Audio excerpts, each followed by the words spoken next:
ஷஹபானில் மன்னிப்பு கிடைக்காத ஒரே மனிதன் யார்? அல்ஹம்துலில்லாஹி ரப்பில் ஆலமீன். அல்லாஹுவை துதித்து அவனிடமே உதவி நாடி அவனிடமே மன்னிப்பு தேடி நம் உயிரினும் மேலான நம் இதயங்களுக்கு ஒளியாக அனுப்பப்பட்ட நபி முஹம்மது ஸல்லல்லாஹு அலைஹி வஸல்லம் அவர்களுக்கும் அவர்களின் குடும்பத்தாருக்கும் சஹாபாக்களுக்கும் சலாத்தும் சலாமும். முஹ்மினான சகோதரர்களே, சகோதரிகளே, ஷஹபான் மாதம் மன்னிப்பின் மாதம், ரஹமத்தின் மாதம். அல்லாஹ் தன் படைப்புகளை நோக்கி கருணையுடன் பார்ப்பதற்கான ஒரு அரிய காலம்.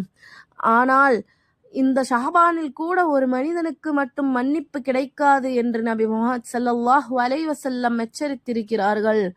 நபி ஸல்லல்லாஹு அலைஹி வஸல்லம் கூறினார்கள், ஷஹபான் மாதத்தில் நடுநிசியில் அல்லாஹ் தன் படைப்புகளை நோக்கி மன்னிப்பை வழங்குகிறான். ஆனால் ஷிர்க் செய்பவருக்கும் மனத்தில் பகை வைத்தவருக்கும் மன்னிப்பு வழங்கப்படாது. ஷிர்க் என்பது அல்லாஹுவுக்கு இணை வைப்பது. அது மிகப்பெரிய பாவம். ஆனால் இப்போது நம்மில் பலரை இந்த மன்னிப்பிலிருந்து தடுத்துக் கொண்டிருப்பது எது தெரியுமா? மனத்தில் இருக்கும் பகை, வெறுப்பு, பொறாமை.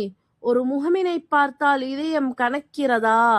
அவனுடைய பெயர் கேட்டாலே உள்ளம் கொதிக்கிறதா?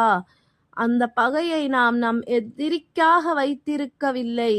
அது நம்மையே மன்னிப்பிலிருந்து தடுத்து நிறுத்துகிறது. ரமலானை தூய உள்ளத்துடன் அடைய வேண்டுமென்றால் ஷஹபானிலேயே இந்த பகையை புதைத்து விட வேண்டும். இன்று முடிவு செய்யுங்கள், யா அல்லாஹ், என் இதயத்தை நீ சுத்தமாக்கு என்று கண்ணீருடன் துவா செய்யுங்கள். நாளை இல்லை, உத்தரவாதம் இல்லை. இந்த ஷஹபான் கிடைத்திருப்பதே ஒரு பெரிய நியாமத். இந்த நினைவூட்டல் உங்கள் உள்ளத்தை தொட்டிருந்தால் இதை இன்னொரு முஹ்மினுக்கு சென்றடையச் செய்வதும் ஒரு சதகாதான். அதனால் இந்த சேனலை சப்ஸ்கிரைப் செய்யுங்கள். பயனுள்ள இஸ்லாமிய நினைவூட்டல்கள் தொடர உங்கள் துவாவில் நம்மையும் நினைத்து கொள்ளுங்கள். அல்லாஹ் நம்மை பகையற்ற உள்ளத்துடன் ஷஹபானை கடந்து ரமலானை மன்னிக்கப்பட்டவர்களாக அடையும் பாக்கியத்தை அருள்வானாக. வஸல்லல்லாஹு அலா நபிய்யனா முஹம்மதின் ஸல்லல்லாஹு அலைஹி வஸல்லம். وآخر دعوانا أن الحمد لله رب العالمين.